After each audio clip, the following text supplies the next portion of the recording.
All right. Well, Gerald, thank you so much thank you for letting us come out and hang out in your hangar. GH Enterprises. Yes. That's the name of your maintenance company. Yeah.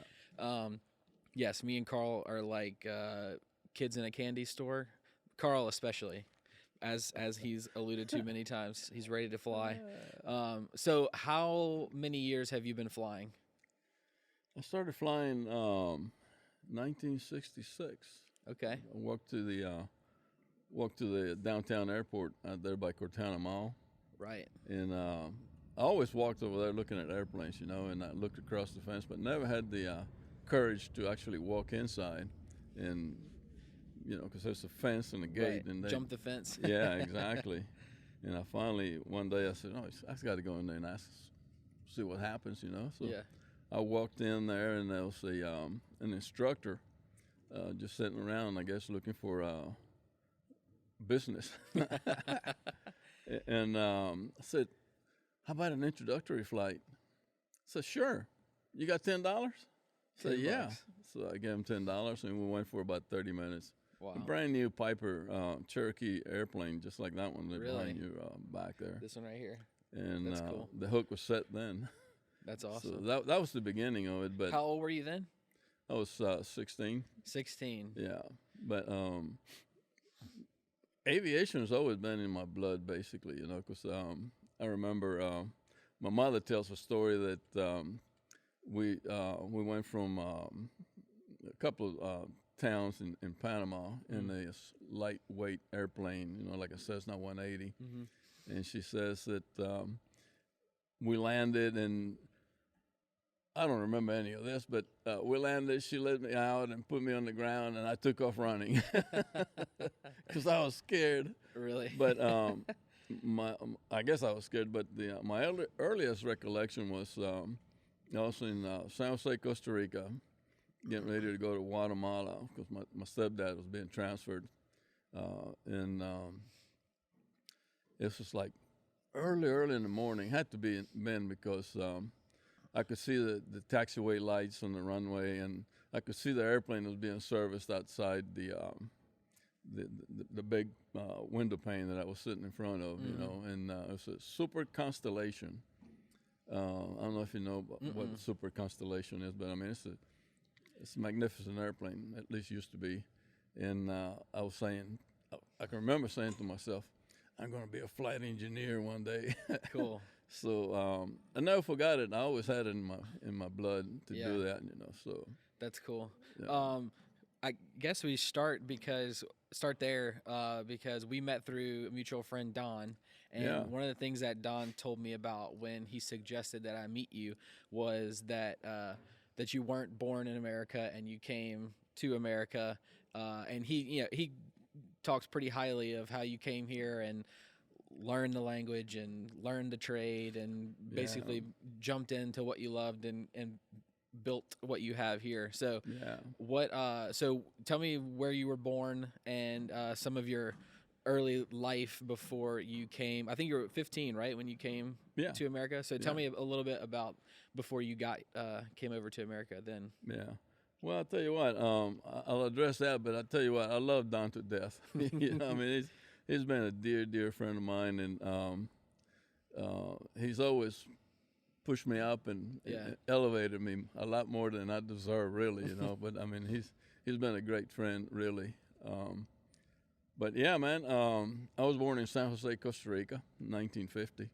And from there, I mean, I don't have much recollection of until probably about 5-6 years of age, and we lived in the banana plantation in Panama, where my stepdad worked for United Fruit Company, and from there we were transferred to Guatemala, and we spent about 6-7 years in Guatemala, in the banana plantations again, and typically the banana plantations were in the very isolated places, not much civilization there, because the work he did was basically building the dikes to prevent flooding. And drainage canals and irrigation canals, so that was his main deal. So basically when the engineer would lay out a plot or a plantation, that was the first part they did, and then they send the people to build the infrastructure. So he was always one of the first guys there. Gotcha. So we always went with him. So he would go to a place and do all of that work, and then y'all would go to another location and do that. Okay. Yeah, but all those places were pretty primitive, really, you know, because we didn't have lights or running water or anything like that. They would bring water in railroad cars, you know, and we had to pump it into barrels or pump it into water towers and stuff like that to get water at home, and not to mention where the sewage and all that stuff needed to be. Right. Wow. So it was pretty crude, really. But it was a good experience. It was a great experience for me because it taught me a lot of, I guess it gave me a lot of values. I can appreciate not having anything because I kind of grew up in that kind of situation, you know, not having a heck of a lot. But how we ended up here, how I ended up here in the United States, well, I attribute that to my grandmother on my mother's side. Her dad was a Spanish-American War veteran. Him and his half-brother went down to Costa Rica gold mining right after the Spanish-American War. And apparently they just liked it so much that they stayed down over there, you know, and my grandmother was born there. But later on, she came back to the States, brought her dad actually to New Orleans, to the VA hospital, and he passed away in 1962 due to cancer. And she never went back, but she brought every one of us here, you know, immediate family, here to the States. And I came here in 1965, and you know, I've been here pretty much ever since. I mean, I left for almost a year when I was 20, and then came back and really never left again. But went to came here in November, something like that, 1965. Seems like the schools were on vacation. You know, I was fresh out of the 6th grade, 5'11", you know, and went to. My grandmother says to me, probably right around the first of the year, she says, "We're going to put you in school." Okay. I said, "But I don't know English." Right. I said, "You're going to learn." Nice. But took me to Westdale Junior High. Okay. They looked at me and said, "You got the body of a 9th grader, so we're going to put you in the 9th grade." Oh, wow. And I struggled. Really? I struggled trying to assimilate the English and learn, and you know, I mean, 6th grade in Guatemala is not much of an education probably as compared to what they were teaching here in at that time, 1965, 66, you know. So I pretty much struggled all through high school to get that done, you know, to get through high school. Finally, when I graduated in 1970, May 1970, I think it was. Excuse me. I was turning 20. Nice. And I figured I needed to graduate because then they wanted a 20-year-old in high school. In high school, right? So I did get my diploma. My class was 170. I was 169, I think. Oh, wow. Man, you beat somebody, though. Not the lie. Yeah. I don't know if that was much of an improvement, really, but at that time, were you thinking about what you wanted to do for like a career, or were you interested? I know you had already done your test flight by that time. Oh yeah. How much flying had you done by the time you graduated high school? I had acquired my private pilot license. Oh, by the time you graduated. Yeah. Okay. Wow. Yeah. So I thought I was hot stuff. You know? For sure. And so I got that done, and I wanted my aspiration was I wanted to go fly for the airlines, you know. Okay. And I was thinking, well, you know, I'm really not bright person here, you know. I mean, I'm not that smart, so I need to go to mechanic school, and maybe I can become a flight engineer.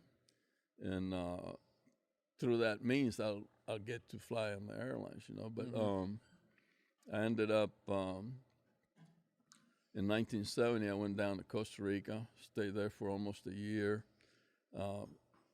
Came back and went to school. Went to mechanic school in California, and thanks to my wife, she put me through school while I was just she was working, and I just did the school thing, you know, which it was great because I really absorbed it, and I was actually pretty good. Nice. Doing that. So I was there right at 2 years. We were there, you know, and I already had applications to Brand F Airlines, which is a defunct airline now. But they said, yeah, come by and we'd like to talk to you. And Petroleum Helicopters was another outfit that I had applied to. And they said, if you can pass the physical, you got a job. Wow. And we drove. As soon as I got my license, we drove to Denham Springs to her mom and dad's place, you know, and stayed there for a few months, and went to Lafayette, got employed by Petroleum Helicopters, and worked there for a while. But cool. Never did pursue the airline career Really? thing, you know. Was that just because you liked doing the maintenance work too much, or doing the engineering work? Well, you know, I got to the point to where after I finished Petroleum Helicopters, which I was there like close to about 3 years, came to this field, Baton Rouge, and I got hired on as a mechanic at the local repair station. And from there, I could see people coming in, charter pilots come in, you know, and they sit around the whole day, you know. After I talked to them for a little while, you know, I discovered that they were going a lot. They were going at night, you know, not sleeping in their own beds and all that stuff, you know. And it was just, I figured, well, this is probably not what I really want to do, and I really enjoy flying the smaller airplanes. I wanted to be like, enjoy it and fly it and mix both of them, you know. So I figured, by that time, I said, by the time I'm 50, I want to be like a business owner. I want to be doing it to where I can call the shots, you know. Yeah. And it so happens I missed that target by about 5 or 6 years, but I think I arrived. I'm here now. Yeah. I'm kind of at the top of my heap, so I think now I'm looking to finish out the end of days doing something that will satisfy me more spiritually than anything else, and that would be doing mission work. Cool. Yeah, I definitely want to talk about that. Get to that and talk about it, 'cause you've already done a lot and got plans to do more. And sounds awesome. What is your how many kids do you have?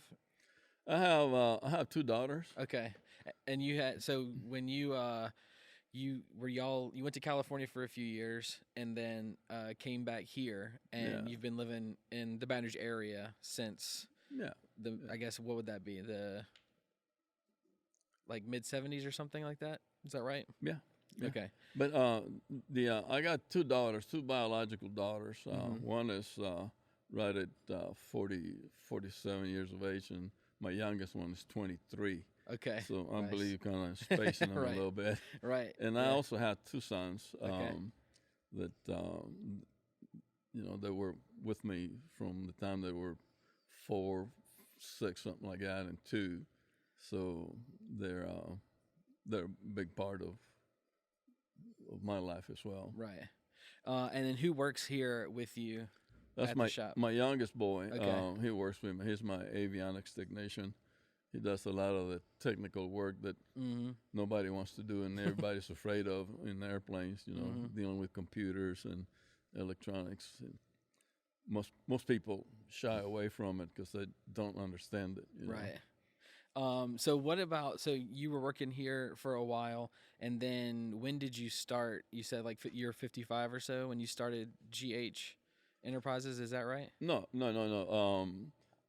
Uh, that's what I said when I was way younger, back in the 70s, 75, when I actually was gainfully employed working in the business, you know.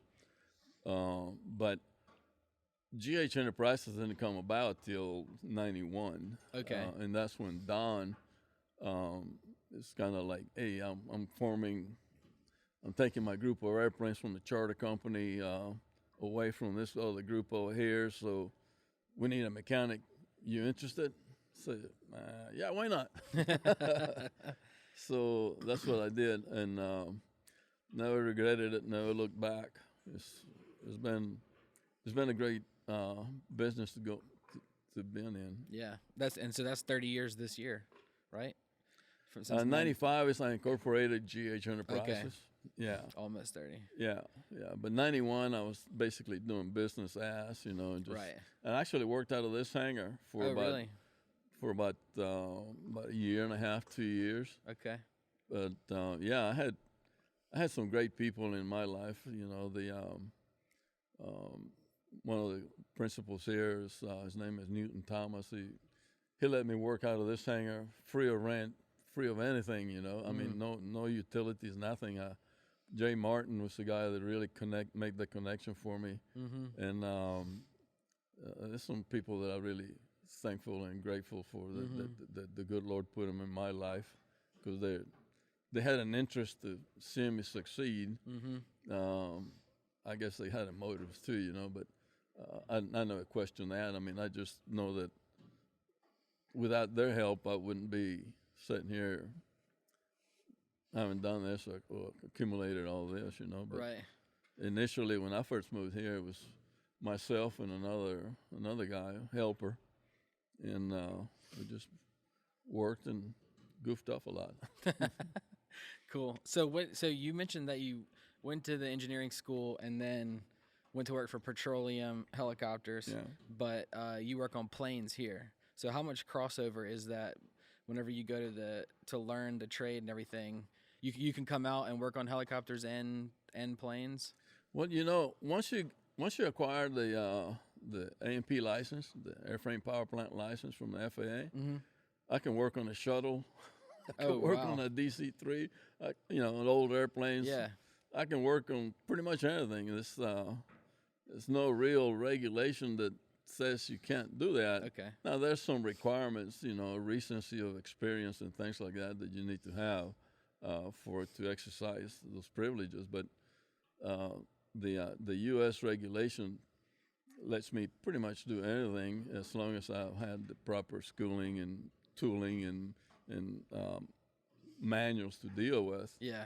Other countries are not so generous, you know, like Canada. That for everything you do, you got to have a special rating for their system, you know. Okay. The British are the same way, and Canada follows that rule there. Right. A lot of the international community in aviation, they either follow the U.S., they have their own, which kind of patterns the United States rules and regulations, or they're totally out there on the British side, you know. But yeah. So you can work on anything. Yeah. Just roll it up in here and you can fix it. Yeah. If I can get it through that door.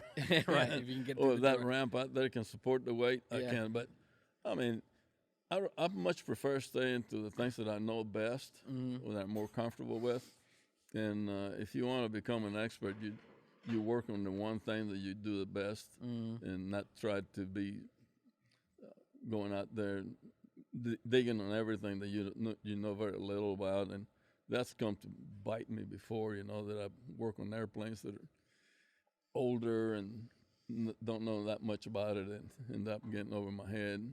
Never been a problem that I couldn't fix it or accomplish what I needed to get done, but in terms of money and stuff like that, it probably cost me a lot just because I was trying to be, I can do it.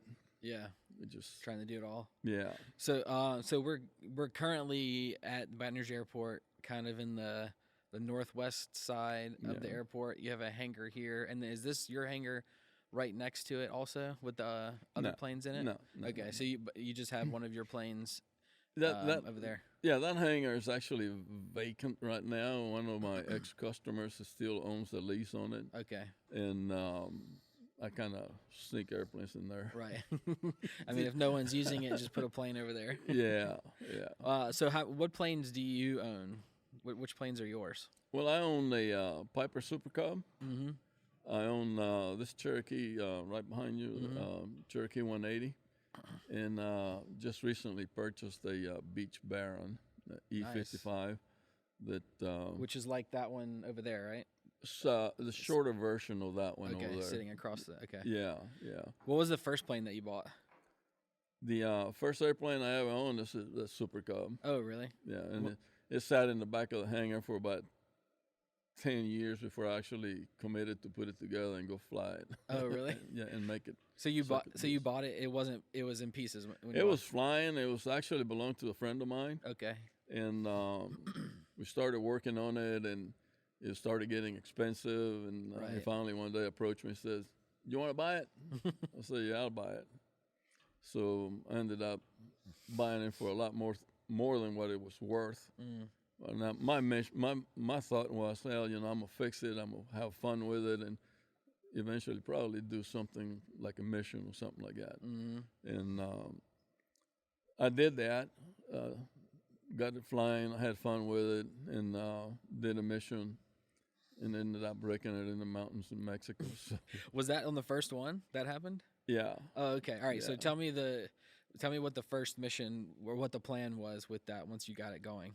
Yeah, well, the first plan on that was the airplane was still kind of in pieces in the back of the hangar, and I happened to be at church with a friend of mine, and the sermon that day was about discipleship and what the disciples did. They went out and went all over the place, and I can only imagine what it was, what it would have been like in Israel, when in those days where they had to walk and travel in the desert Mm-hmm. and by boat in the Mediterranean just to get to different places. So I'm thinking, you know what, if I get that little airplane going, I could go to Mexico and land in some remote place. And this airplane can do it, some little strip somewhere, and go out there and visit a farmer and hand him a little Bible. Mm-hmm. And I shared that with a friend of mine, dear friend of mine, Ryan Williams. And he thought about it. He said, "Man, you can't do that by yourself. We got to do this." And pretty soon it kind of grew to the point where, like, we named it the Wings of the Spirit. We actually formed a 501c3 corp to do that. And the intent was to go out and spread the word, be the hands and feet of Jesus, and be able to use it. And then later on, we would turn it into an entity that would help during disasters, disaster relief, and we do that now. He does it better than anybody I know, as far as gathering people and motivating people to go to this thing. So, like, for instance, during the hurricane, we went to he went to Lake Charles and had a cooking trailer and did a lot of feeding there. Cool. And done that in several hurricanes during the flood in 2016. Mm-hmm. That man worked relentlessly to clean houses and all that stuff. But at any rate, not to digress from what you asked me about, so we got the airplane together. Yeah. Had a photographer that was going with me. We had 50 pounds of Bibles, not the complete Bibles, but the Gospel according to John in Spanish. Our gear, photography gear, his gear. I mean, the airplane was Packed. It was packed. Not only that, but it was overgrossed. Everything we did was overgrossed. Probably, I think the airplane full weight on it is like 1,700 pounds, something like that. I probably might have been 2,000 pounds, about 300 pounds over. Wow. But we launched the mission, headed from here to Galveston for fuel. From Galveston, ended up in Corpus Christi, spent the night there, went into Reynosa, Mexico. Mm-hmm. Clear there. Went to Saltillo, Mexico, and I was looking for an orphanage or somewhere to place those little Bibles, and hired a taxi cab driver to drive us around a little bit.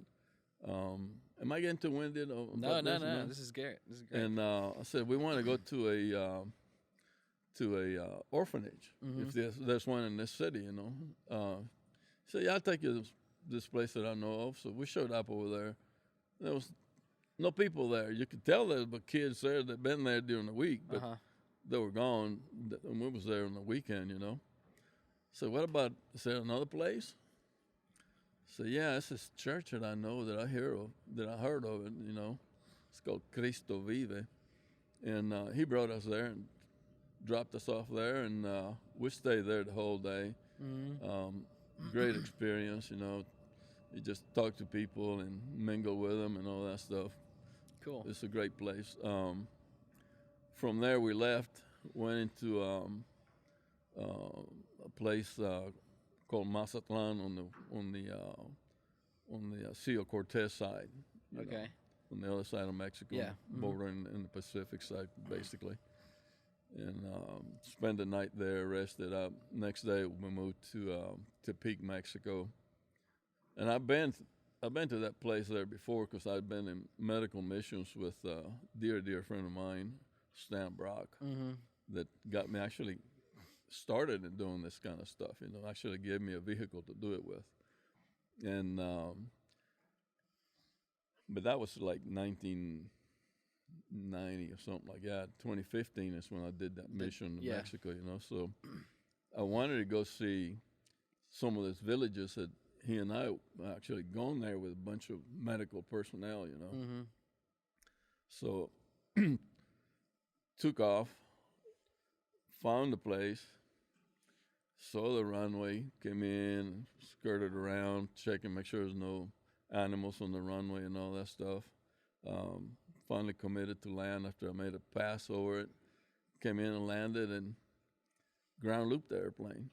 Stuck the left wing on the ground, broke the spars, and pretty much end the story there, So explain exactly what that is, the ground loop. Whenever you come in, like you're coming in, landing, and you like touch down, and how fast are you? Does it rocks to the side? Like what happened that caused the wing to hit the ground?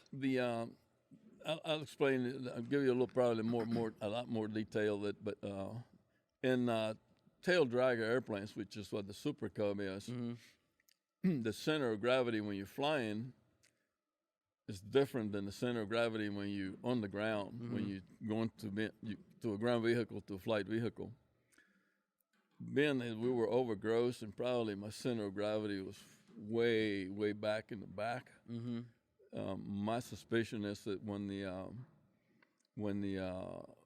making that shift, because I came in, landed, normal landing, and all of a sudden, all I could hear was the tire screeching, or something was screeching, and pretty soon it was just like, what happened? I was facing in the opposite direction. Okay. I said, oh man, this is not good.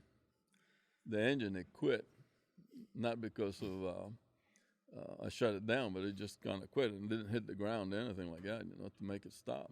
So I restarted it and taxied the airplane over to the top of the runway. Has a little bit of upgrade to the departure end, So I went up there, pulled in, unstrapped myself to get out, and the wing was just kind of like bent. Wow. So this is not good. Yeah, no doubt. So, in essence, the ground loop phenomenon is caused by when you're going from being an airplane to being a ground vehicle type thing. So the tail just whipped around. Yeah. Once it grabbed hit the ground, it whipped you around. Yeah. So, right there next to the runway is a school. All the kids were going in and out, and I guess they were out there looking at the airplanes the airplane land because I was the only airplane there. You know, they came in and disturbed the peace of the place. Right. You know, so I'm at the other end where they got to go by to go home, and I'm disassembling the airplane, and they're walking by and looking at the airplane stop, and they're very, very curious, you know. And one of them says, "What kind of airplane is? What kind of helicopter is this?" I said, "Why?" I said, "Because we never seen one land like that."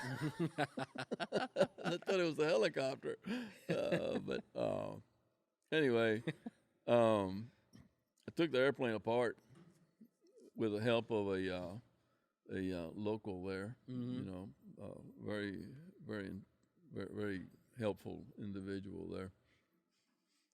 Took it apart. The next day, I spent the night there. Actually, the school let me stay in their dormitories. Nice. But the next day, early in the morning, I headed down to where the Mexican FAA is, and basically, I went over there and I said, "Hey, I had a ground loop incident, damaged the wing, can't fly it." And the inspector says, "Okay, we got to go up there and look at the airplane and investigate the accident."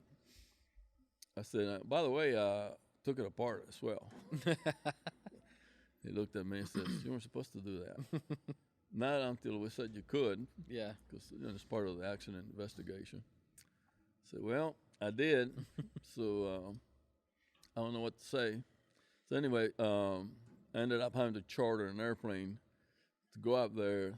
The pilot, the charter pilot, myself, and two inspectors. We went up there and took pictures of the accident, and they took my statement, came back down, and I sat there for another week waiting for the federal government to decide that I could move the airplane and take my punishment for violating their rules. What was your punishment? Basically, it was just sign a piece of paper saying that I was a dumbass and and that I shouldn't have done that, and it was my responsibility that the airplane was damaged. Yeah. But everything in there is so bureaucratic anyway. You know, I couldn't move the airplane without the special authorization. I had to have a piece of paper saying you can move it. And the reason why is because if you stop at a checkpoint, and they got checkpoints everywhere, and you got something unusual like an airplane on the back of a trailer, they want to know what are you doing with that, you know? So I had to get special permission for that. So I finally got that, brought it down from the mountain, and put it in storage for about a month. Came home. A month later, I went back and went through the whole process again, get special permission so I could move it, hire a trucking company to bring it back to the States. Oh, okay. Yeah. So you had to trailer it all the way back to Baton Rouge. Oh, yeah. It was all totally disassembled. Okay. You know, the wings, the tail feathers, all that came off. Right. Yeah. And Ryan was with you for that? No. Oh, okay, he wasn't. Ryan went with me on another mission, almost to the year to the date. He and his dad, myself, and another pilot that had another airplane just like mine. We set out, did the same mission. This time we carried 2,000 Bibles with us. Nice. The Gospel according to John. And we did that mission, and actually completed the mission without any events and no problems. Everything worked perfectly, just like we designed it. But you know, I designed it only in the sense that I knew I was going to go to these places, or wanted to go to these places. But once I got there, I didn't know what we were going to do, other than just start walking around, you know. So, and that's what we did, and it was immensely successful that we got it done like it did, you know, without any problems. Nobody got sick. The airplanes functioned every time we turned the key to get started, and you know, and just went all the way to Guatemala City. Spent time in Guatemala City, and came back following the Gulf Coast. So we flew basically 4,500 miles. We were gone 15 days. Dang, that's awesome. And that was in this plane right here. In this plane, it was actually two airplanes, just okay. like two identical airplanes almost, minus a little bit newer than the other airplane. Mm-hmm. But it was two of us in each airplane, and we all carried our luggage and Bibles and all that, Cool. Luggage meaning I just had about a 25-pound bag with some stuff to put on. Yeah. A few T-shirts and stuff. Yeah, exactly. Yeah. So what? So the Stan Brock, you told me last time we talked about his book, and I've listened to most of it actually. But how did you meet him? And you mentioned that the couple of missions that you've done with Ryan was in the last 5 or 6 years, but you did some medical mission things with his organization starting in the 90s, right? So, so give me a brief overview of what that is and how you got involved in that. Well, Stan Brock, this was on a Sunday afternoon. I was didn't have much to do that afternoon, and I got a call from a friend of mine. She was the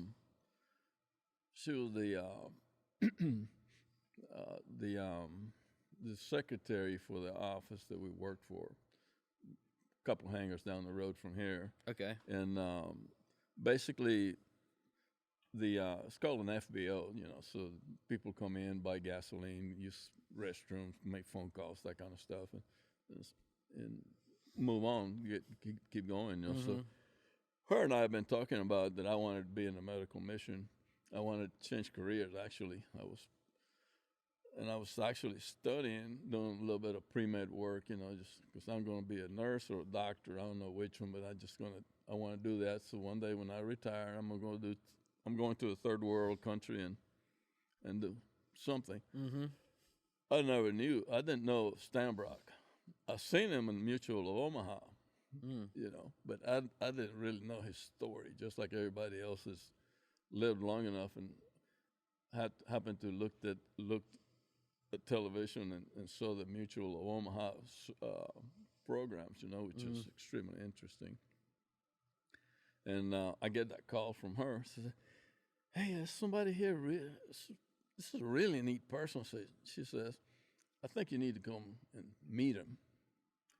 So yeah, sure, okay, I'll be there. And I wasn't that far. I mean, I was probably about 30 minutes away from the airport, So I came over and met Stan Brock. He was coming from a mission in Mexico. Oh, cool. And he was on airplane somebody let him use for the mission, And we started talking, and we exchanged telephone numbers, and I guess probably about 3 months later, I was on a mission with him going to Mexico. And in that mission, actually, I flew an airplane I had partnership in, and got to know the man, and we spent a lot of time together, and talk about it, especially when you're flying slow airplane going to Mexico, to remote areas, and he's the man that flew in the bush a lot in Africa, South America, where it's actually he got started in South America, and he shared with me his story, what he was doing, and I mean, it was really a good experience to be with him. And from there on, I pretty much had the bug, this is what I want to do, especially after I heard his side of the story, So we went to Mexico. We were going for Thanksgiving. We were going right at 17 days. And most of that time was spent in villages. And the airplane that I was flying is a Cherokee 6, a little bit bigger airplane than my airplane here, but it carries a lot of stuff, So my function was to go to the different villages and move personnel around, doctors and nurses, Cool. and bring supplies, bring water. A lot of those places, you could see from this mountain ridge to the other mountain ridge, you could see the village over there. But to get from here to there on foot, it'll be an 8-hour trek, you know. Saying, Wow. I mean, once you get there, you don't want to be tired. You want to be doing something functional, you know. Yeah. But on the airplane, it'll be a 5-10 minute ride. Mm. So vital to have an airplane as opposed to trying to do it on foot or horseback, or it just kill you. Right. But I enjoyed the heck out of that. You know, it was really a great experience. You know, and just kind of thinking about being a doctor or nurse or something like that, and I said, man, this is what I want to do, and I did, and I got hooked, and I didn't get to be a doctor, Mm. you know, and I didn't get to be a nurse either, you know, but I enjoyed that very much. So how many of those trips have you done? Oh gosh, I lost track of how many trips we did. Because at one time we did about 4 of those into Mexico. We did one to Honduras in 1991. I'm trying to remember now. The year may not be correct. That's when the Hurricane Mitch hit Honduras and did a lot of damage there. Mm-hmm. I did a trip there. It was a long trip, about 15 days. And then we were doing regular trips down to Brownsville, and then we'd go into Mexico. But once a month, every other month, we actually had a mission going into Mexico. Did a bunch of those. Wow.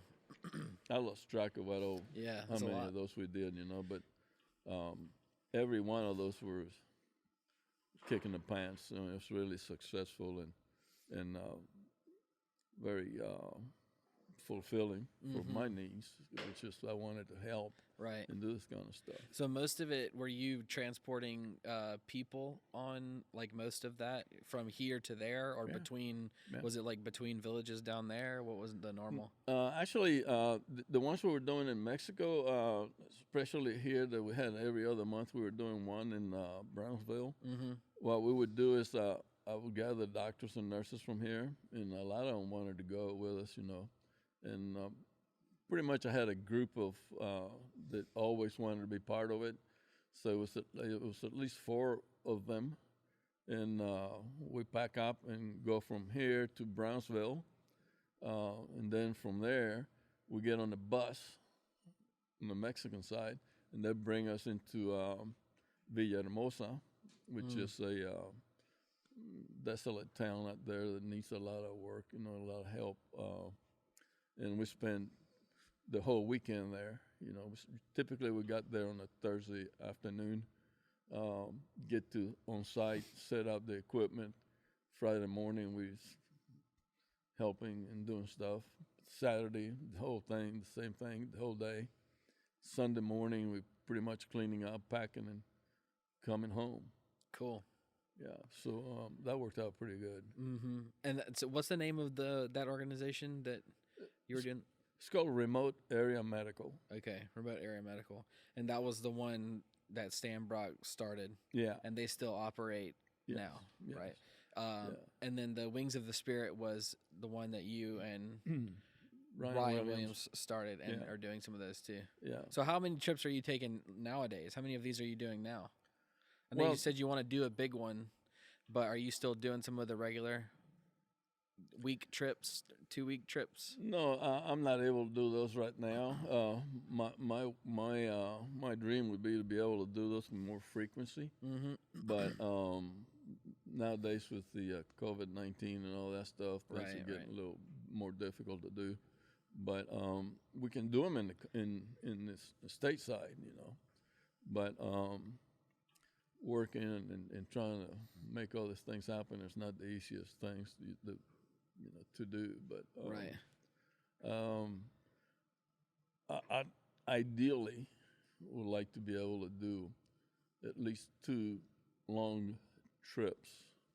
One of them would be to circumnavigate the United States along the borders and the coastal waters, and stop at probably designated places about every maybe couple of hours of flight time. Meet up with life groups or anybody that's willing to participate with us and join hands and pray for the country, pray for the unborn children that are being murdered, and complete the mission all the way around. And hopefully, through the wonders of technology, we can, when the finish is done, we can all have a podcast cast or something like that, and join hands through technology and have a big prayer for the United States, for our leadership, for the unborn babies. And that's one of the missions that I want to do. And hopefully it'll come to fruition in the next 2 or 3 months. I'm thinking probably toward early June, maybe mid-June, when it gets warmer up north. Right, yeah. It's still slamming with snow up there right now. I don't want to go out there when it's too cold. So how do you plan a trip? How long of a trip would that be if you go around the entire United States? It's I think it's probably close to about 9,000 miles.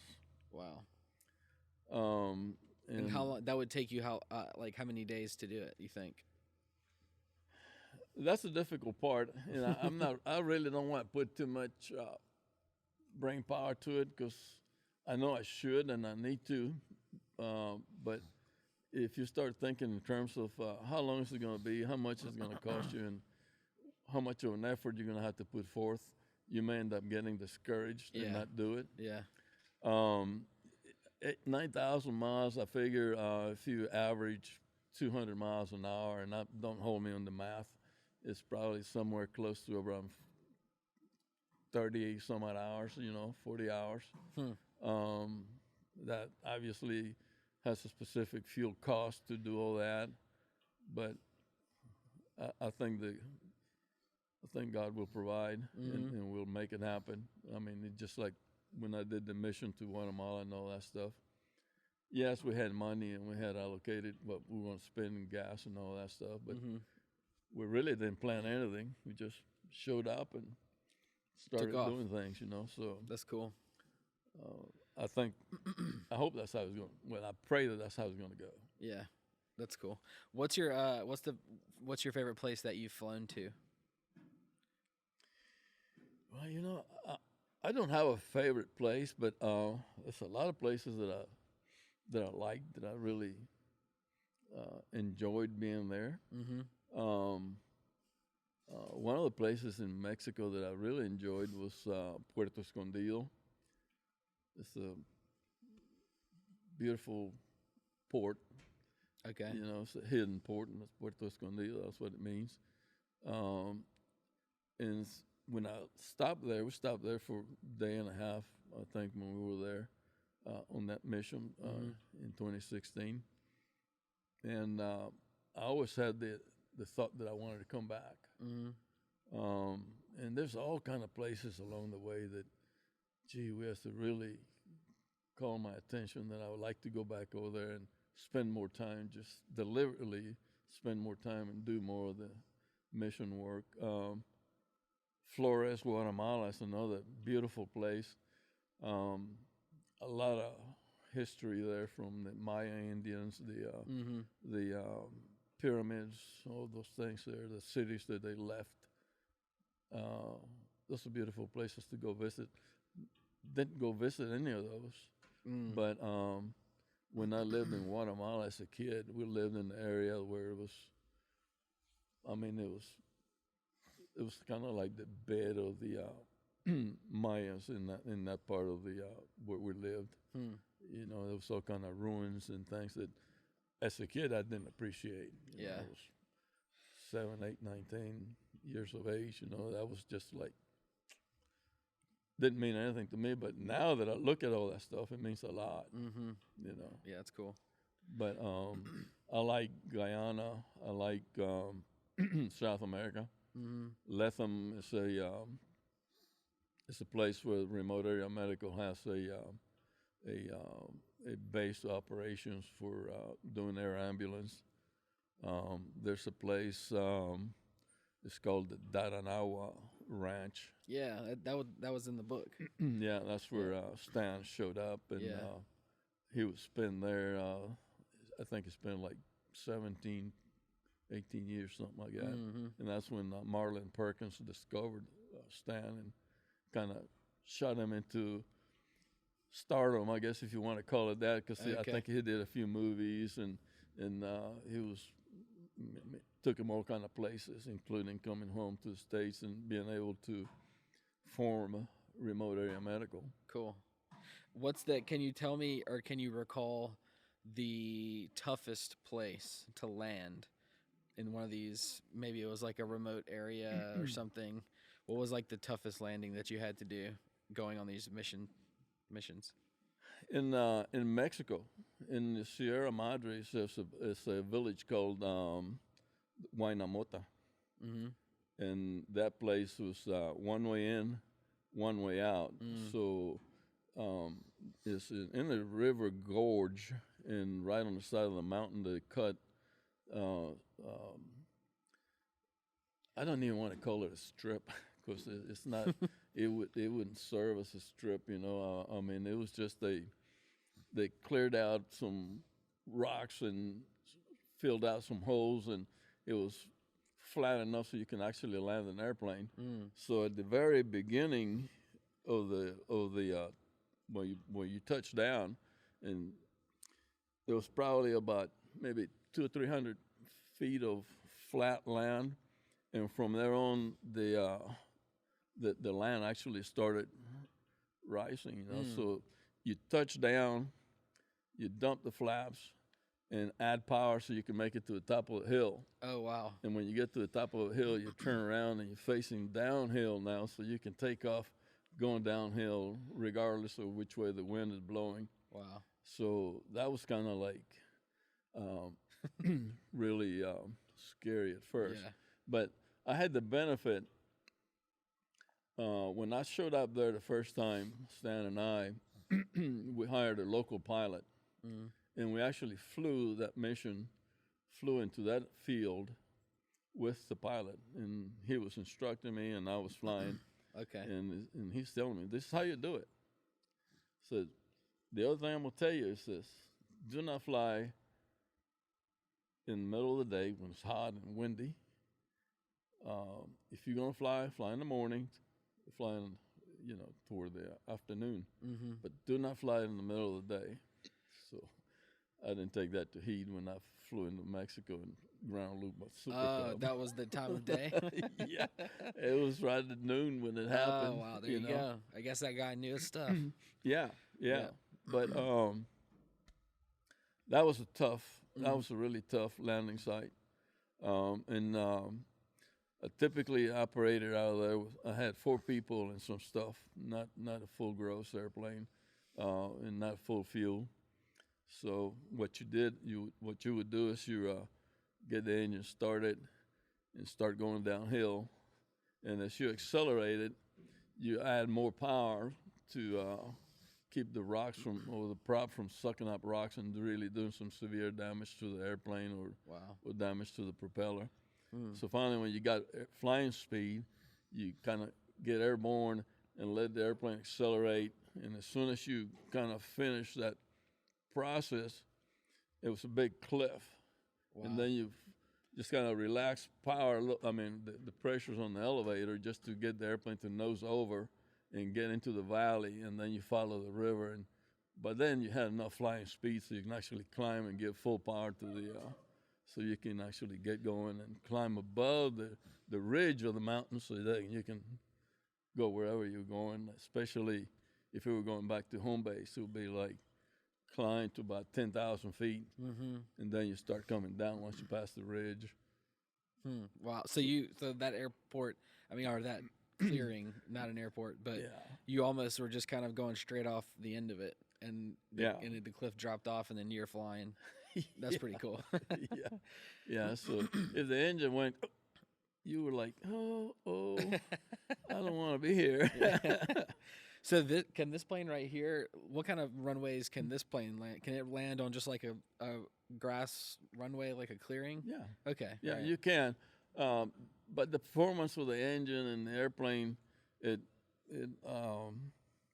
medium altitudes, and I mean by that, 6,000-7,000 feet ain't the greatest. Okay. You know, And some of these places are elevated, right? yeah. So You're operating about 6,000-7,000 feet, sometimes less, sometimes more. okay. But in the middle of the day, when you got high temperatures and the density altitude is how the wings actually create lift, the engine develops power. So if you got high density altitude, you're not flying, the engine's not running at 100 horsepower or what it's rated for. You know? Okay. So So that you kind lose of the power that you need. Okay. yeah. I don't know very much.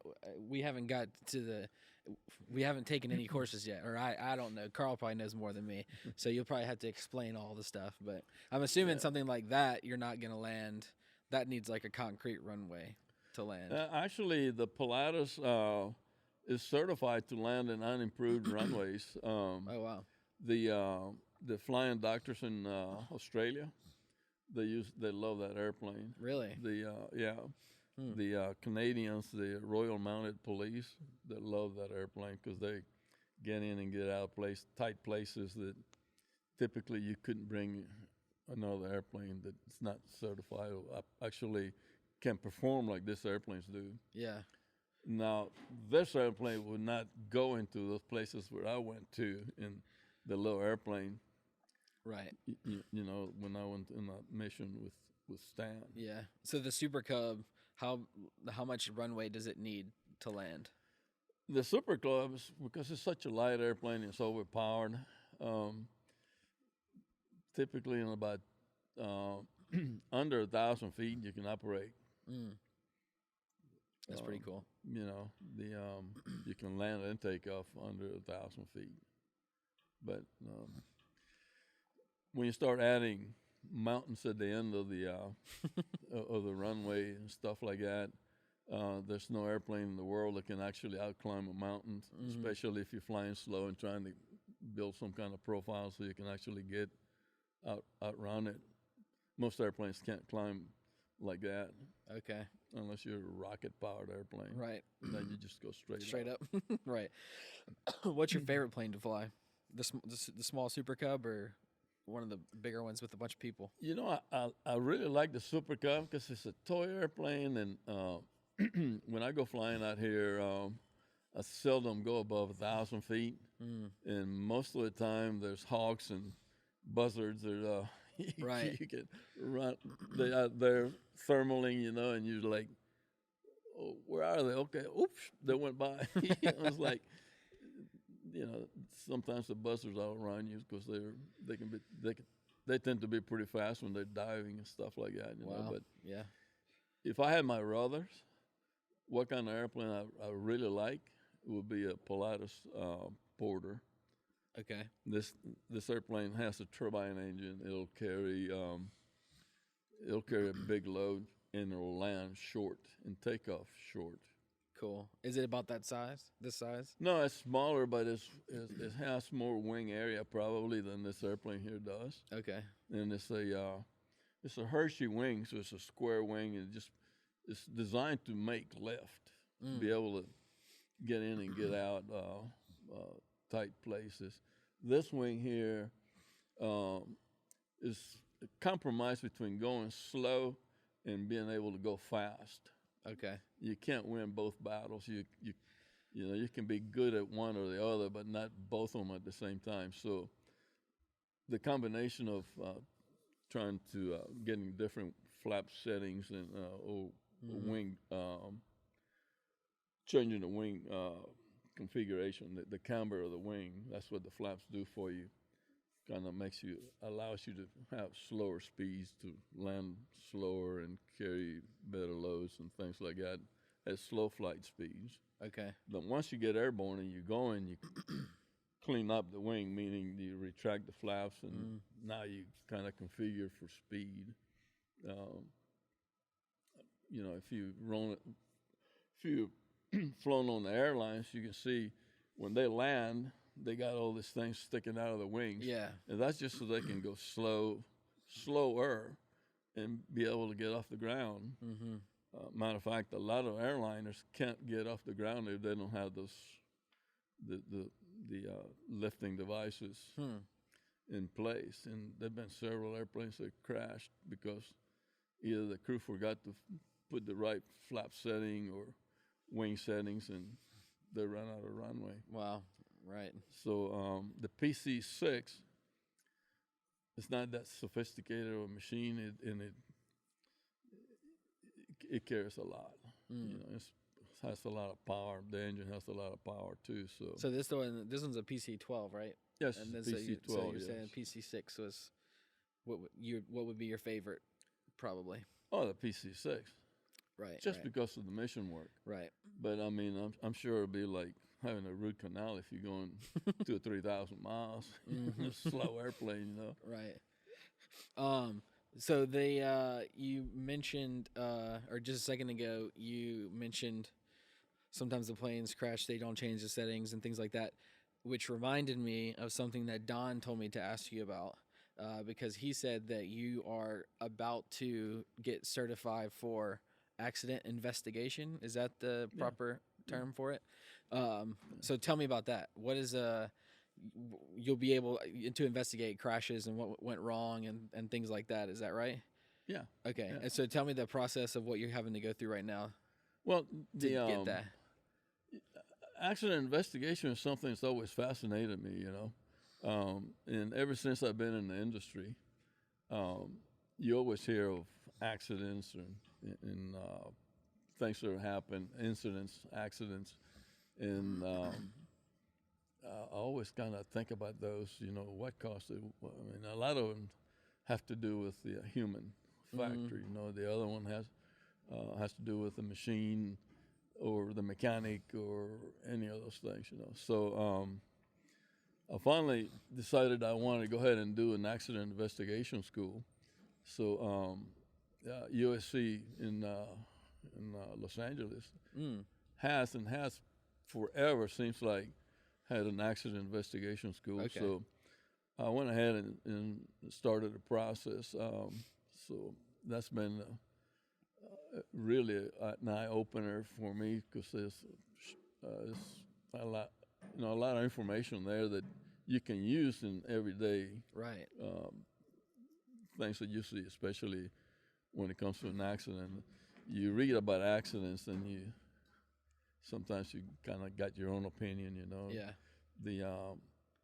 I guess the world as a whole, when an airplane, there's an accident, and all you're gonna think is, oh man, they just fell out of the sky like a rock, But there's all kinds of things that are happening that lead to that point, and then it's irreversible. It's a crash, But accident investigation, there's so much information there at the accident site, unless the airplane is totally destroyed and burned down to nothing, or disappears like Malaysia. Yeah. That you can never, nobody knows where it is. Mm-hmm. Typically, if there's a wreckage out there, you can rebuild the accident by going backwards, just from the evidence that is being left. It's like forensic science, You find a dead body, you don't know why he died unless they open you up and figure out if you had a heart attack or whatever. That's what I envision. But an accident is kind of like that. You go and look at the details and try to figure out what happened.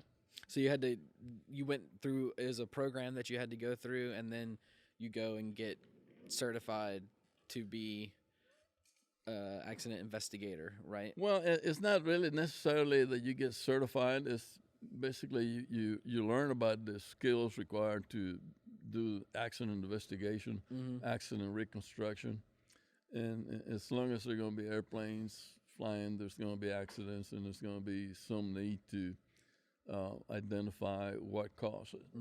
Why? What was the root cause of the problem? And unfortunately, in our culture, I think you have to kill people before you actually figure out the problem and then act on fixing that part of the problem. But by then it's too late because somebody already died. So my ambition is to be part of the accident prevention kind of thing. A lot of information out there you can pass on and try to illustrate to the flying public, the mechanics, the pilots, the industry. Right. Let's not kill people before we fix things. Yeah, for sure. So is it like you complete this? I think Don mentioned that you had to go do some additional things to complete the program. Is that right? I have to go in May. I have to go to an open lab. Okay. In Los Angeles. And so that's going to be like a test where you have to do some of that reconstruction and. They have a huge warehouse. And they got all kinds of airplanes there that have been wrecked, and they already know what caused the wreck, the reason for the failure. So we go over there to the group of us. I think it's like 20 of us. They're gonna meet there and just look at it and run through the scenario, the investigation scenario. Yeah. And figure out why did it crash? What was the root cause? Once you identify that, then you can go back and try to fix things. So once you do that, is that you would then be able, the FAA, is that who would like hire you to do investigation, or what exactly would you be doing from there? Not the FAA. The National Transportation Safety Board is the governmental body that actually investigates all accidents. Okay. Be it trucks, trains, boats, airplanes. If you hear about an airplane accident, you hear the NTSB is on its way to investigate. Yeah. I don't necessarily care to be part of that. There's a lot of on the civilian side. There's a lot of lawyers are out there for one reason or another, to represent the families of the victims. So they're doing something along those lines, and I guess I don't want to say ambulance chasers, but I mean, there's a lot of that going on. I'm not interested in that. What I'm interested in is being able to be part of a greater thing that prevents accidents, as opposed to punishing somebody or a company for having maybe a defective airplane or defective component or something. My favorite thing would be to be able to address problems before they happen, and there's got to be a niche there somewhere, a lot of room there to be able to be into accident prevention and so that excuse me, that's you're taking a lot of that now back here, working whenever you do things here. Yeah, you mentioned. What's like the normal operating? You mentioned, we made a joke earlier. If you can roll it through the door, you can fix it. Is that usually what happens? Companies or private plane owners, if they need something done, they just call you and roll the plane over here, and y'all fix it up? Yeah. It's like you got a car, right? I mean, if you want to get your tires changed, you're not going to change the tire yourself. I mean, you might you pull the wheel off and bring it to the gas station where they can do a tire for you, and they'll take it down from nuts and bolts and put a new. This does seem a whole lot more complicated than that, than swapping the wheel off. It was like you got the engines pulled apart and stuff, and but I mean, I would not. I drive a Chevy Silverado out there with 2,500 diesel, I wouldn't even begin to look into that engine compartment and Really? say I'm going to do this, or even going to do the oil change on this thing. Mm-hmm. You know, by the grace of God, I can afford it and bring it to the Chevrolet dealer and have them do it. Have them fix it. But I don't want to do that. I can do it on an airplane. I don't want to do that in the car or truck or anything like that. I don't have that expertise to do it. I've accumulated a lot of expertise on this, you know, in the years that I've been at it. So I can recognize a lot of things and fix a lot of things before they even happen. They come at a cost to the customer because sometimes they don't want to give in to, you know, it's probably a good idea to fix this now, you know. Right. As opposed to wait till I know later it's when definitely it's a big problem. People definitely do that on cars. But I have a feeling that you probably wouldn't want to do that on a plane. Like, but they do it. Putting off the maintenance on a. But they do it. Really? Oh yeah. It's no different. It's no different. We'll cut this part out for whenever Brittany listens to it. Brittany and Tori listen to it. On the microphone. What are typical jobs you'll get? Annuals, oil changes, are those pretty standard? Or you do more complex stuff? It varies. It varies. An annual, you know, just take the airplane, you know, open it all up and look at it and make sure that things conform to the regulations, to the type certificate data sheets, how the airplane is actually certified. Tire changes, fixing things that you find during the inspection that need to be fixed. Comply with service bulletins that are mandatory, airworthiness directives, which is the government way of fixing things on airplanes.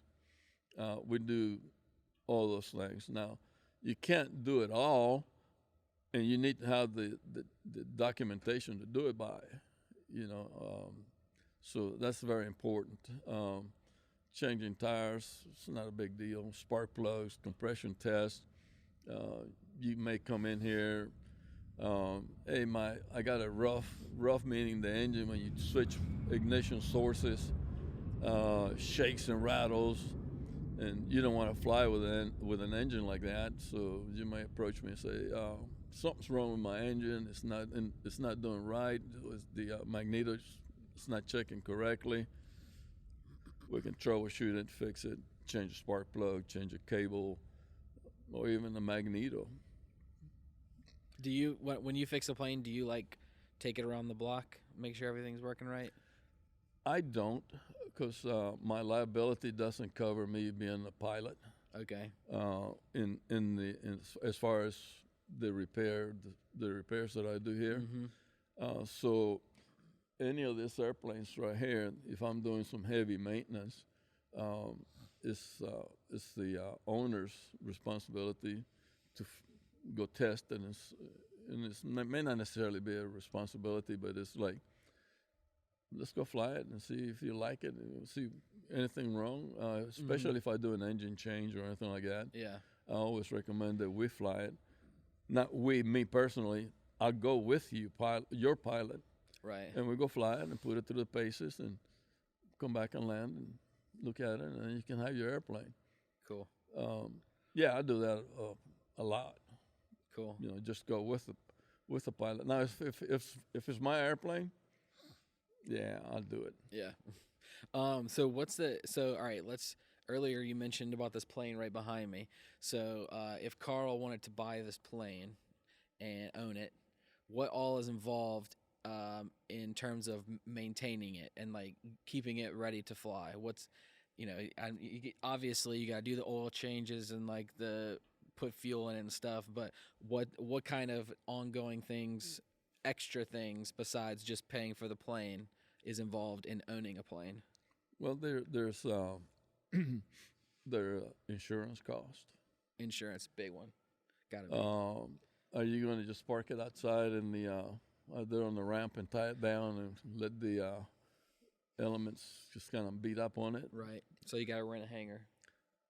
You don't have to, but if you want to preserve it looking good and the paint stays good and your radios or not being beaten by the sun. The sun.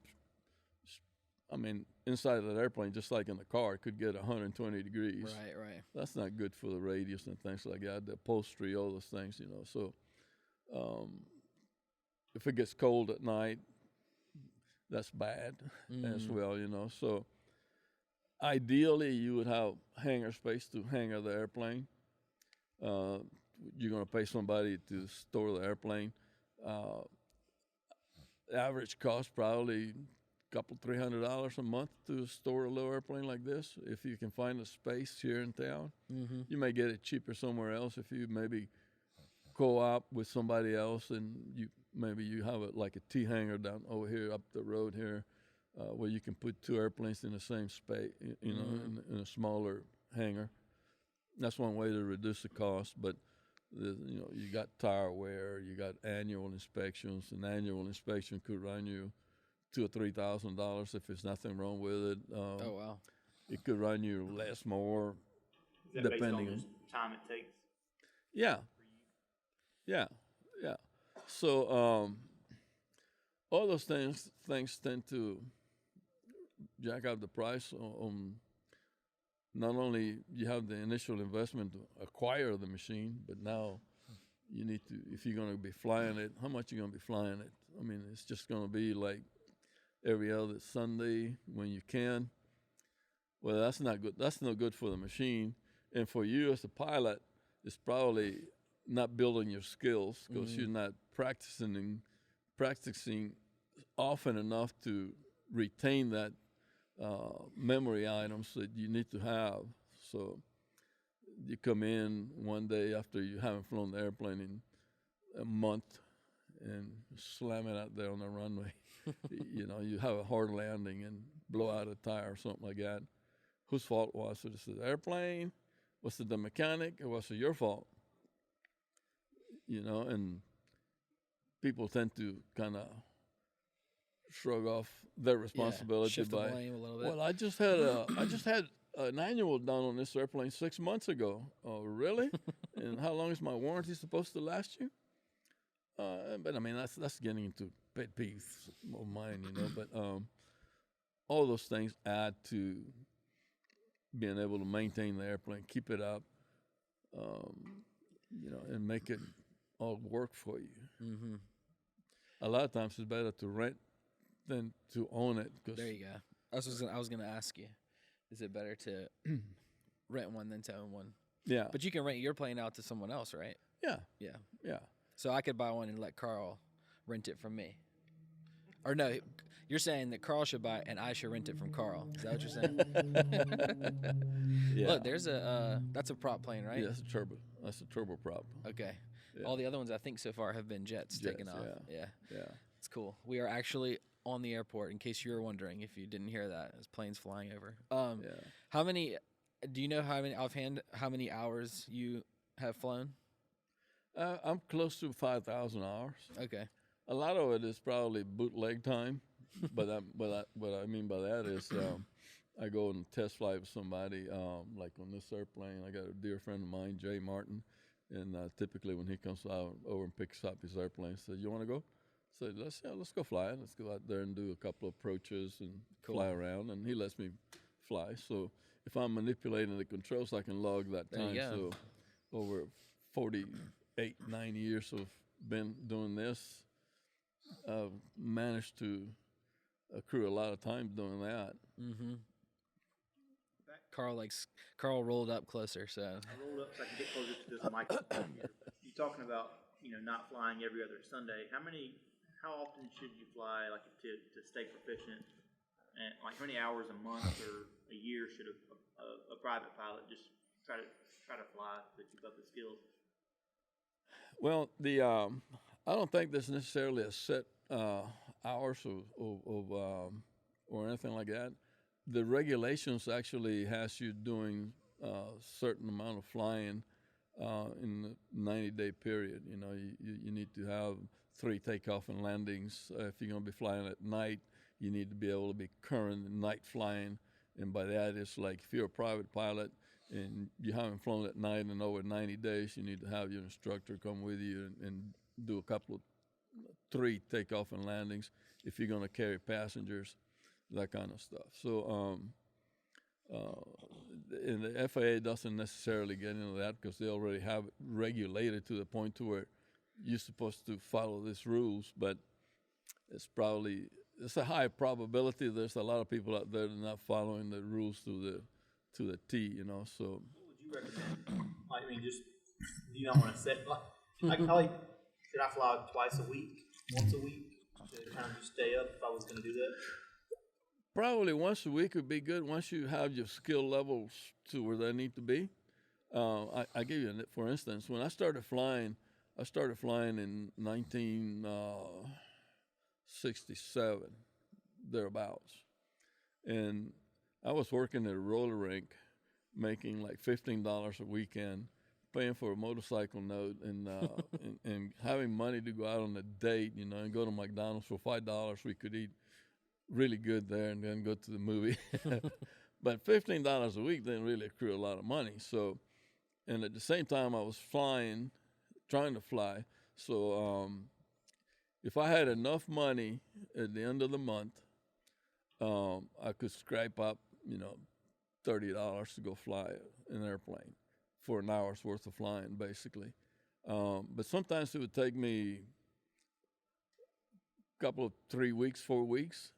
So whatever skills I had learned the last time I flew, I had to go back and revisit those, especially when you're trying to land the airplane, trying to figure out how to land, how to be comfortable. So it took me a while. I started in, like I said, sometime around 67, and I didn't get my private pilot license till 1970, April 1970. So it was a long period of time there that I didn't do much of anything, just because I could have cut it off or got it done probably, if I had the money, probably in 6 months you could get the private pilot license, flying every day, at least 1-2 hours a day. Not more than that probably, because some people have a different tolerance of how much can they tolerate that, and not every day you're going to have perfect weather anyway. So if you're a pilot and you own an airplane and you can afford it, and I say if you can go flying once a week, that'll be good. It'll be good for you to build your skills and go out there and deliberately practice the skills that you feel that you need to work on, and exercising the machine, keeping the engine running, keeping the oils, the moisture in the oil, keep it from corroding inside the engine, and all those things. All those things are crucial factors. I think it's probably true that the more you use the airplane, the more reliable it actually is, up to a certain degree. When you start flying the airplane, it just parks. Next time you go out there and fly it, and when I say park, I mean if it stays out on the ramp for a month, 2 months, and then you show up and you want to go fly it, you're probably going to have a dead battery. Your radios may not work quite the way you think they should. You may have an engine oil leak. You may have a low tire. You know, just might be a flat tire, maybe an oleo, and the landing gear may be just flat. So a lot of those things tend to go away when you stay current and flying, you know. It's just like your car, you know, if you just parked it, no guarantees that a month later you're going to get out there and run, you know. The fuel may get a little oxidized, I guess, or, you know, lose some of that zip out of the fuel. You know. How much does it cost now to rent a plane and fly it for an hour? You know, when I started flying, it was $16 for a brand new airplane, and that typically included the instructor, and it was a Cherokee, you know. $16. That was way back when. I hear now, depending on the machine, if it's a newer airplane, it could cost you as much as $150 an hour. Wow. The local guy here in town that I know of, he's got a little flight school. He's got a little airplane like mine. He instructs out of it, and I think he says he charges $90 an hour, whether he's with the airplane or not. Yeah, I heard you mention a second ago you scrape together $30 and then go flying, and I was like, surely it's a lot more now. Oh yeah, Yeah. oh yeah. But I mean, everything has escalated. I remember in '67, I was driving a motorcycle. That was my means of transportation.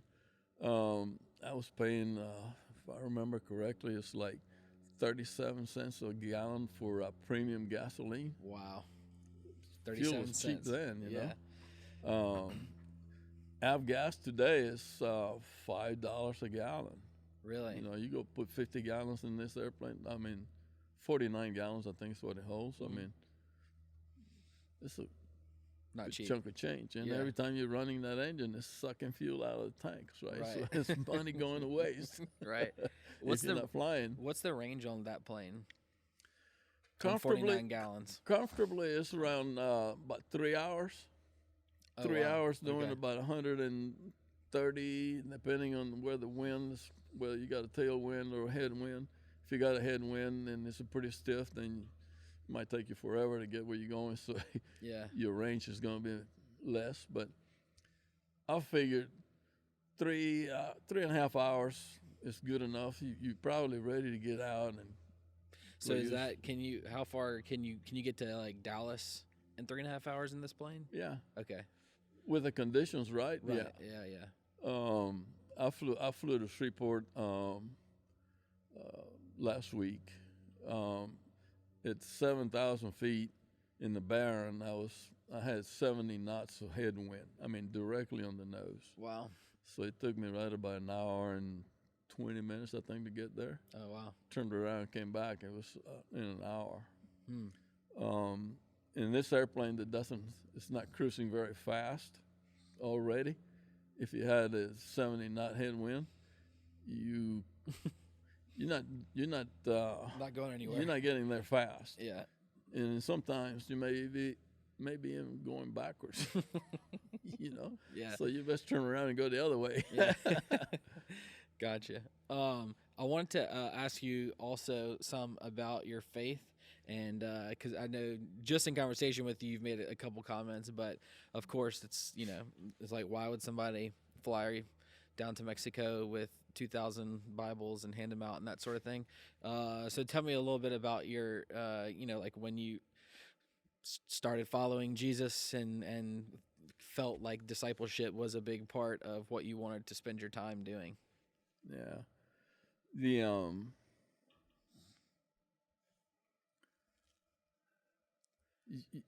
I always been exposed to the Word. In many ways, by the people who were supposed to take care of me and explain things to me, weren't very knowledgeable about the faith or what they were really doing. So that kind of gave me some bad information from the beginning.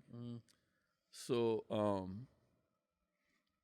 I knew that in the mission field, there's probably a great need, there's a great need for spiritual health on the people that you're going to go visit, not only from the medical side, but spiritual healing, So I always wanted to be prepared, be able to go do mission work and be able to talk to someone about, not necessarily convert them, and I'm not sure that's necessarily the right word, but I like to be able to explain to them how it's been explained to me by my pastor. And now that I've been going to ministry training, I do that on Mondays, and there's a lot of things about the Bible that I misunderstood, that the people that were in charge of giving me good guidance and all that stuff failed miserably, in my opinion. And now I think I have a better understanding about that. So, but probably close to about 5 years ago, I made the turn to where I knew that I needed to do something better with my life than just being a taker, So for a long time I had been you know, I need to be getting myself ready for the day when I go ahead and retire and go do mission work wherever that happens to be. So I found through one of my pastors, I found Minister Training Institute here in Central, and I've been doing that now for going on 2 years, I think. Cool. And it's been the greatest experience I've had because the pastor that's teaching it he spent, I think, 12 years in Brazil. And he basically just uprooted his family, moved down over there, and is that Donnie Schaefer? Yeah, Donnie Schaefer. Yeah. Okay, yeah, I know him. Okay. You know Donnie? Yeah, I do. Oh man. Anyway, whenever you mentioned Brazil, it reminded me because I was like, I think that he went that. So yeah, I know who you're talking about. Oh, I mean, best experience I ever had. The little church that he runs, in Central Church. I mean, I'm comfortable there. I really like it. I'm at home, and going there on Monday nights and listening.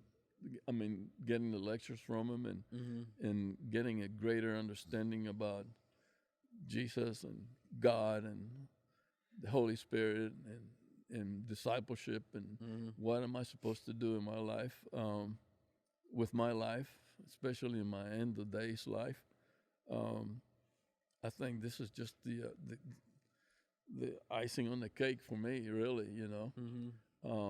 And having a great mentor like him, I mean, it's just really has improved my life.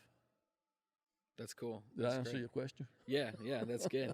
Just wanted to hear a little bit about it. Because it is cool that you're able to, people often talk about, tell others about Jesus, share your faith, things like that. But it's easy to compartmentalize different parts of your life. But you being in aviation your whole life, and you're able to, and for years you've been able to combine your faith with what you're doing day to day, and then use your day-to-day skills that you've acquired flying and all of that to carry out that mission. It's really cool. And for lack of a better word, I keep saying cool, for lack of a better word, it's impactful, and meaningful. And so that stuck out to me when we first started talking about, you kept mentioning the missions, and then going around and praying, and I mean, you can pray anywhere, but again, for lack of a better word, it adds a cool factor when you get to fly around and meet people that you wouldn't otherwise get to meet and talk with and share with and that sort of thing. So adding the aviation combined with that was so. Anyway, all that to say, just wanted to hear some more about it and how you arrived and what you're planning to do. Aviation is definitely a great vehicle to do this kind of stuff, but it hasn't always been that way, and I'm still a big sinner, just like everybody else is, but I mean, it used to be like, yeah, man, the pilot gets the chicks, right? But I mean, that's a stupid mentality, really. Of course, I was just an ignorant person, and I still am an ignorant person in many respects, but when I was doing missions with Stan, it was great to be able to go over there and help somebody, because I know there was a huge need to be able to go over there and to a village and help them out. But on the flip side of that, I was one of the things that they had, or remote area medical always said, and he said that as well, it's like, we're going to these places, but we're not going over there to evangelize. And I can see, because a lot of those villages, they have a shaman, and you don't want to go over there and tell the rest of the people that this guy that's been there forever is giving them wrong information. I guess that's one way of looking at it. Yeah.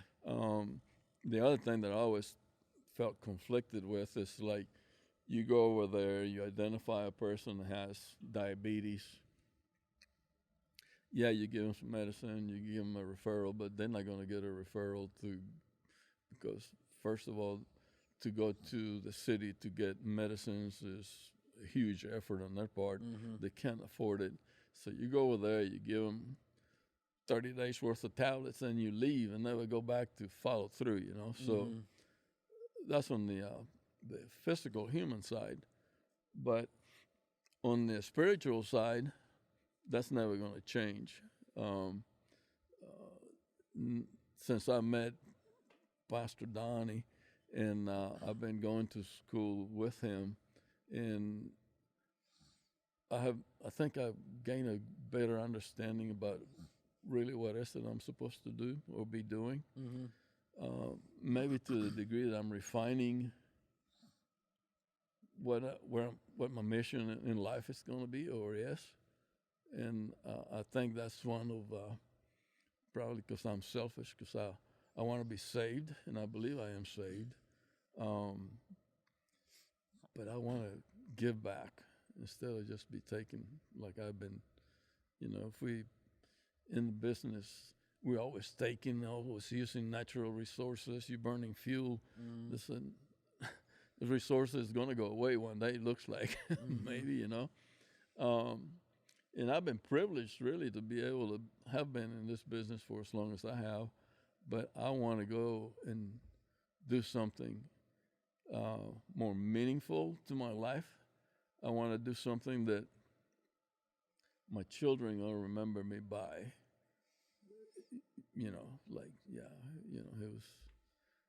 He did something great for humanity. I went on medical missions and all that stuff. I'm not sure how great that is for humanity. I was about to say, it sounds like you've done very meaningful stuff already. You keep saying that you want to do it, but you've been doing a lot of that meaningful stuff for a good while. So, props on that. And then also, I wanted to ask you too, what is your plan? When are you going to retire? Are you ever actually going to retire, or do you just love being here so much that you aren't?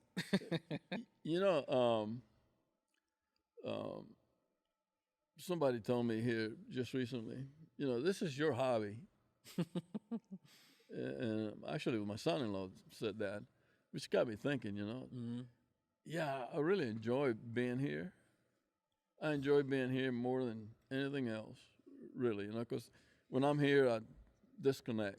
Not necessarily during the days during the week, when we're functioning for business. On a day like today, Saturday, if I weren't doing this, I'd be tinkering with something, trying to fix a piece of equipment, and that just kind of takes me to a different place, and I really enjoy that. I actually relax. So that's good for me. I like to retire today, and to me, retiring doesn't mean that I'm not going to go to work anymore. That I'm just going to stay at home and watch TV and get old and get sick and die. What I want to do to retire is I want to be in the mission field. I want to find me a village somewhere that I can teach young kids something. What is that? I don't know. But if I can just touch one person and point them in the right direction, I think that'd be worth all the effort. At this time in my life, I am blessed beyond measure. I don't particularly value those a lot of things, I got a lot of stuff. I got airplanes, I got a nice house and all those things. But in the final analysis, all those things are nice to have, but they're not required. I've seen how a lot of people live, in those villages without a lot. And I'm not sure that I can necessarily do that, but I think I could probably be relatively comfortable and be able to help in the means that I have, just what little I managed to save, life savings and Social Security. I don't know how much longer that's going to last, but and don't get me wrong. I love the United States. Why I'm here is because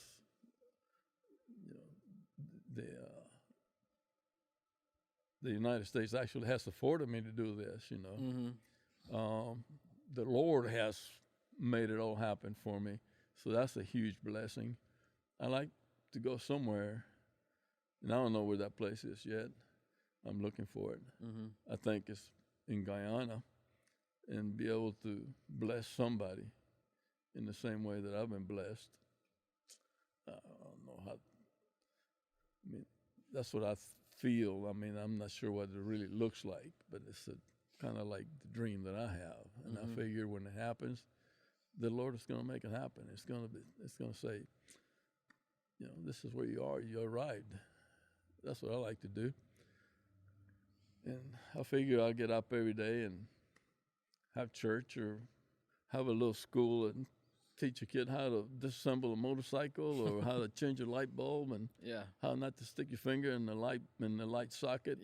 As opposed to stealing gasoline and putting them on a rag and getting high on gasoline or glue or drugs or stealing or smoking or drinking, all those things. Yeah.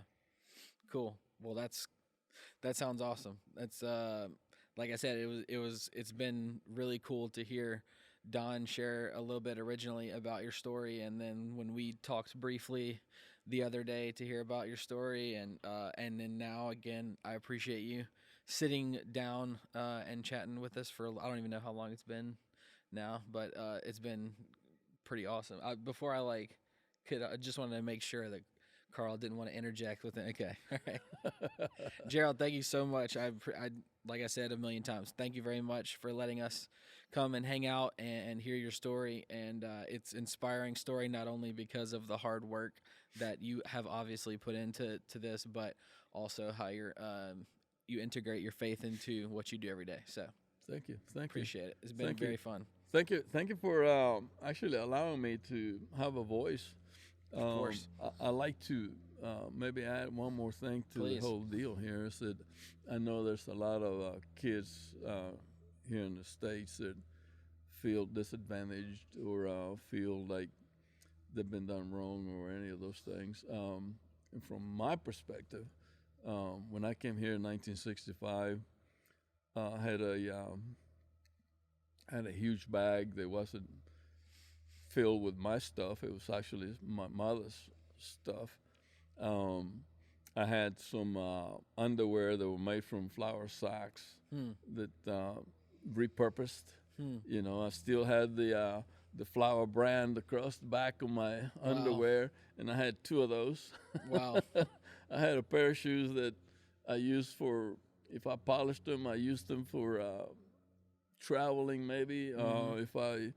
If I didn't use them for anything else, then I had to do chores or work. That's what I used, and so I had 1 pair of shoes. I never let that make me feel like I was underprivileged, but I knew one thing, is that I could do better than that. So for any youngster out there that may listen to what I'm saying, I just the message would be that apply yourself, and you can get somewhere, because I came from nothing. I had very little, and I got a lot, but it's all been a blessing because the good Lord has just made it happen for me. So don't get discouraged. Work for it. You can make it. Perfect. What a fantastic ending to the conversation. Appreciate that. And so GH Enterprises and Remote Area Medical is the organization. That's what is it? Was it remoteareamedical.org? Was that the website? RAM.org. RAM.org. Yeah.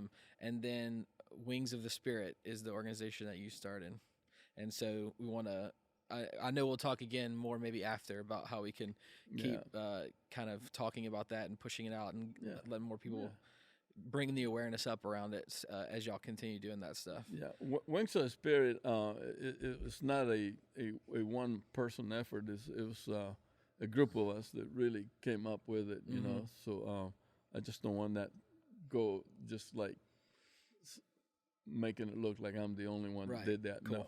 No. It's like I said, Ryan Williams is a very key person to this organization, and and I mean, I valued him immensely, and he could be my son, actually. Cool. Yeah. Great. Well, thanks so much, Gerald. I really appreciate it. Thank you, Carl. Thank you. Yes, thanks, Carl.